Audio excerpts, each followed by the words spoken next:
If you don't give yourself the time and the space to reflect on your life, plan, and set some goals, you'll find yourself feeling lost and confused about where you want to go, starting to do random things to improve your life, but then realizing that you're picking the wrong things because you haven't really given it thought, actively avoiding your problems and avoiding any of the goals that you might have set for yourself, maybe around New Year or around your birthday last year, because you're like, oh, I don't know what I'm doing about those. If you don't give yourself the time and space to truly rest, you'll find yourself feeling overwhelmed, burnt out, and struggling to be at all productive. In this video, I want to walk you through what I did recently on a planning day and how I followed that up with a self-care day filled with activities that really helped my mind to rest. And when I say rest, I mean properly rest, so that I can inspire you to do your own planning days or self-care days of sorts. I started my day of planning with some quick meditation and then some journaling. On this day, I wanted to do some planning for my YouTube channel as well as my life, and I wanted to create a list of questions that would help my planning. So in my journaling, I question stormed. The better questions you have, the better ideas you're going to come up with. I picked up this activity from A More Beautiful Question, the book by Warren Berger. He talks about how brainstorming ideas gets you to come up with answers to a question or problem, but it's not always the right question or problem. Question storming asks you to come up with a whole bunch of questions to mull on. You start out by defining your problem. Your problem could be something interpersonal, like me and my partner always fight, or I can't make any friends now that I've moved to this new place. Then you come up with as many questions as you can around that problem. Different questions provoke different thinking. Depending on what you're working on, you could come up with questions like, how would Tara Brach advise me on my communication with my partner? Or what do I need to stop doing to create more time to work on my side hustle? I came up with questions like, what if I could start my YouTube channel new? What would I do differently? What would person's name suggest that I change about my YouTube channel? How can I make my videos easier to watch? It takes you away from the kind of boring question of how can I improve or how can I solve this problem, and you get to think of more creative ideas that allow your mind to come up with more interesting solutions. I love this activity so much that I created a guided question storming exercise in the Intention app, which is what I listened to as I question stormed. To start with planning, I wanted to focus on my content. I've actually created a quarterly page for content in Notion to help with my planning, and I also made space for monthly content pages within that quarterly planning page. If you struggle with making time to plan and reflect in your business or in your life, think about asking a friend to do it with you. You could schedule in monthly planning days or quarterly planning days. That way you make sure that you follow through, and it can also make it just a bit more fun. I sat with some of my questions for a while, and I also tried to cull them down so that I wasn't focusing on too many. I think a few focus questions is more helpful when you're brainstorming. Then I moved on to planning out my next 13 weeks using my planner. I love going through this process to realign and reset and just get myself back in touch with my values and what I want. I started out by revisiting my theme for the year, which was slow. If you have a theme for the year, make sure that you are revisiting it. Sometimes things just don't work out as planned. Maybe you've forgotten about it or you don't feel aligned with it. Taking some time to revisit your theme will help you to clarify what you want. My theme for this year was slow, but it was actually in close competition with mindset, and I feel like both of those have kind of become my theme. I've been doing so much mindset work lately around reframing beliefs, increasing gratitude, visualization meditations. I've been doing a little bit of affirmation work, which has been fun, whereas the word slow has really yet to take hold, which is not good. So that's something I really want to refocus on in the coming 13 weeks.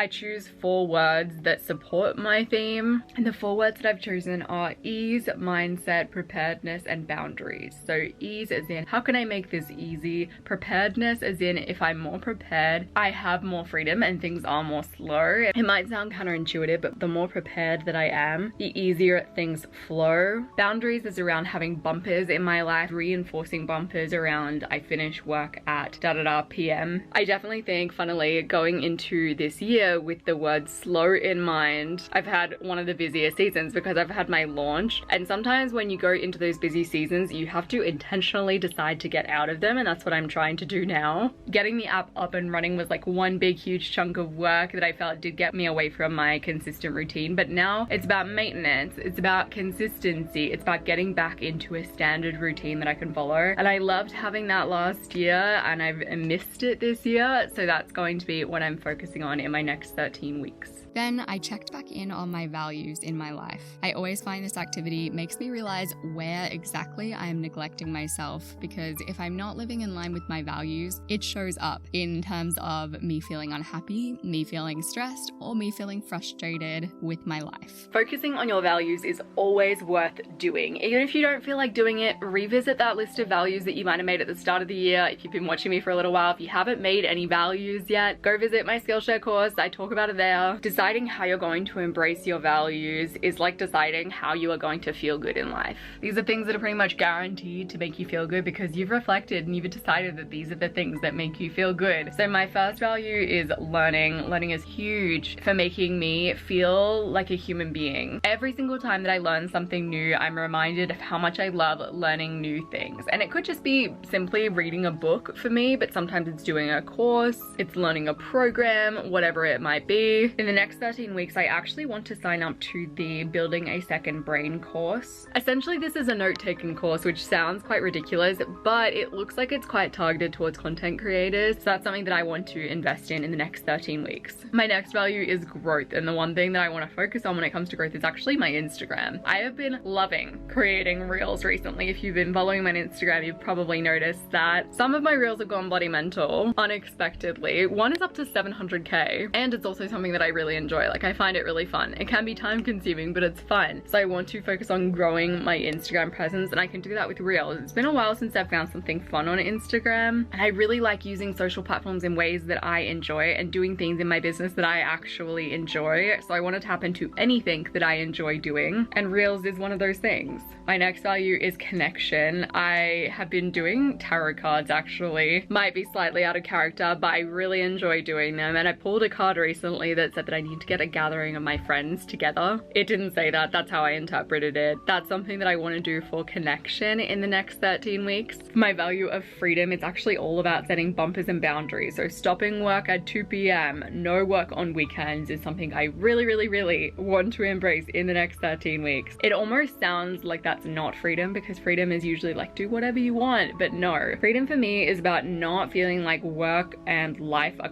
constantly mixed, because that is exhausting and that does lead to burnout. So I want to set really strong bumpers and boundaries. And then creation, I actually want to create something fun in Notion. We'll see how that goes though. After that, I did one of my favorite exercises, a start and stop list. With this activity, honestly, you almost always already know the things that you want to start doing and the things that you want to stop doing, but writing it down kind of solidifies it in your brain. A few things on my start list for the next 13 weeks are, firstly, wearing sunscreen on my chest and shoulders. I'm really great at wearing sunscreen on my face, not anywhere else, and I know that I should be, so that's a biggie. Integrating walks in my week. I used to be someone who went on walks often in my days, like that was a normal thing, and I'd always get outside when I worked. Every day we'd go to the park, get in nature. A few things that I want to stop in the next 13 weeks are TV shows is one of them. Me and my sister have both talked about this. We both have really addictive personalities when it comes to TV shows. Nothing else, just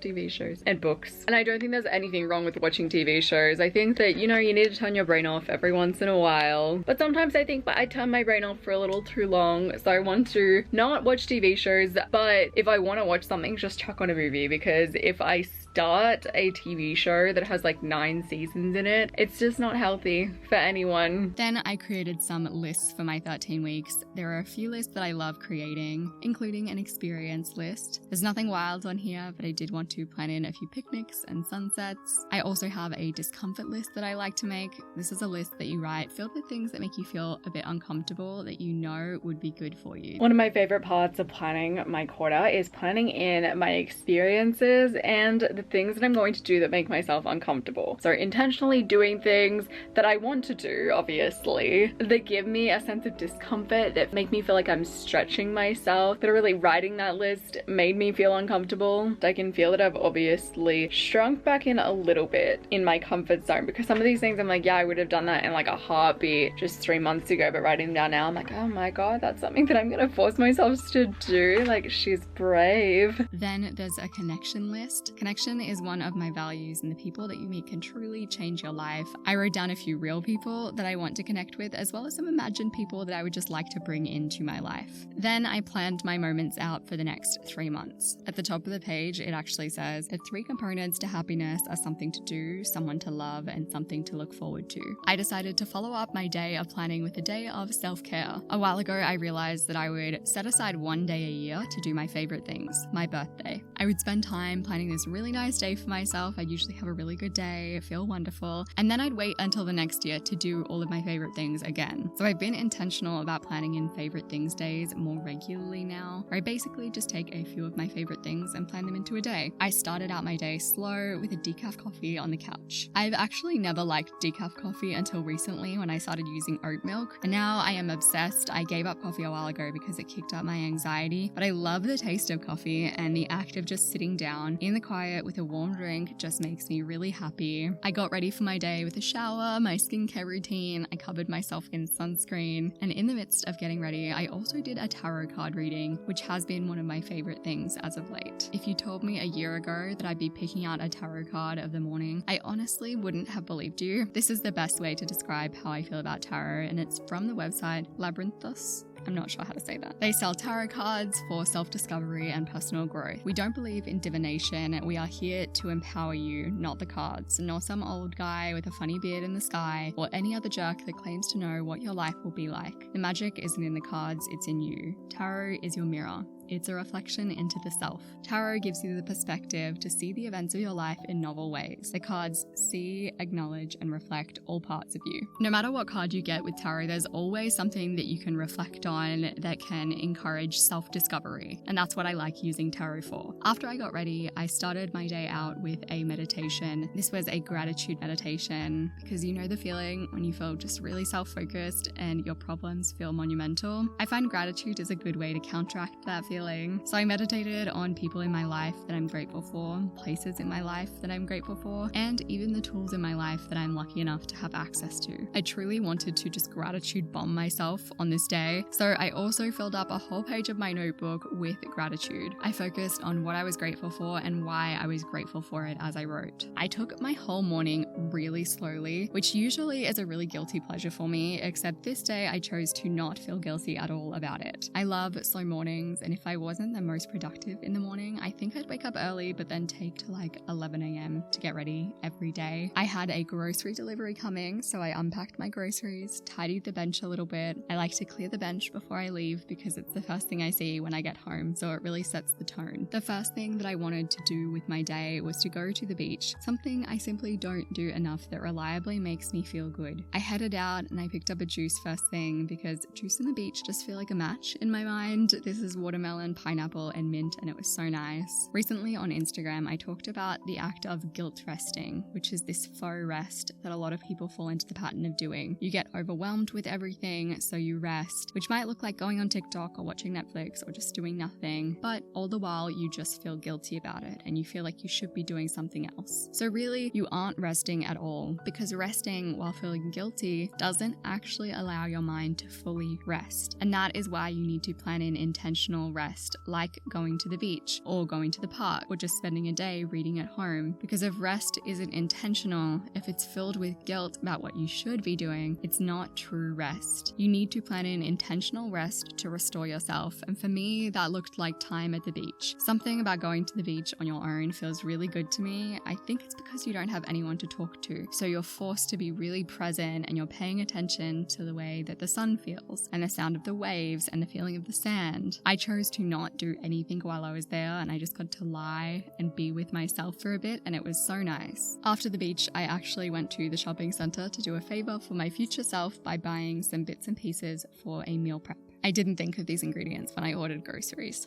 I went into Coles, I got my bits and pieces from the store, I was heading out, and I met a subscriber, and I bloody love meeting subscribers. Like, I never quite know what to say. All I usually do is like say hi, like nice to meet you. But all of my subscribers, and I say this with sincerity, I believe at least 98% of my subscribers are lovely, just like kind human beings. I'm just lucky enough that I attract a nice audience. I think that I attract like the nicest audience.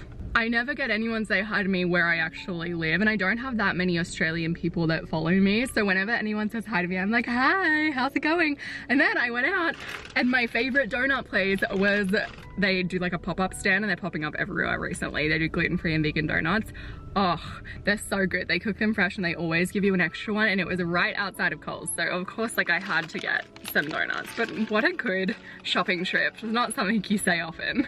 I bought this Keep It Cleaner pasta that I was really excited to try. I've been using lentil pasta for a while, and if I'm being honest, it's definitely average, and a friend of mine said this was really good. In my afternoon, I wanted to cook up a pesto pasta batch for myself. This has vegan pesto, halved cherry tomatoes, and my favorite beans, butter beans. This is my lazy meal. It's my go-to. I highly recommend it. And I made a batch to last me a few days, and I had a bowl for a very late lunch. I really like doing things that benefit future me. I feel like it's a form of self-parenting and self-love, particularly when I approach it from that perspective of what would future me really appreciate me doing today. You feel good as you're doing it because you're like, yes, I'm doing a favor for my future self. And your future self always appreciates it, and it feels like this really nice form of self-love. I followed that up with a bit of reading and a sunset walk with Luke. Luke got to hear all about me bumping into a subscriber. He essentially got really a recap of the self-care portion of this video, possibly in more detail. We talked about the crazy house prices on the coast post-COVID, and it's making us sad, how men raise boys, and filler and Botox, and all of the fun topics. I decided to end my day. I wanted to keep reading, but alongside one of my favorite takeaways. I like ramen, a fully vegan ramen place that's on the coast. I ordered takeaway, and I ended up with a bowl of panko mushrooms, an actual dream, and mushroom ramen. Usually I don't get this as a takeaway because it's a little far away, but it was a favorite things day and I wanted to spoil myself. I'm diving even deeper into self-compassion lately with Tara Brach's book on radical acceptance, the book that I'm reading alongside my ramen. I think this might be the next book breakdown on intention, we'll see. A quote that I really like from this book is, "Pain is not wrong. Reacting to pain as wrong initiates the trance of unworthiness. The moment we believe something is wrong, our world shrinks and we lose ourselves in the effort to combat the pain." If you liked this video, I have a few videos where I document my planning and my self-care days that you might want to watch to get you motivated. You can play them in the background while you get things done, or watch them, take notes. I'll have a playlist linked on the screen and even down below. I appreciate you so very much, and I'll see you soon.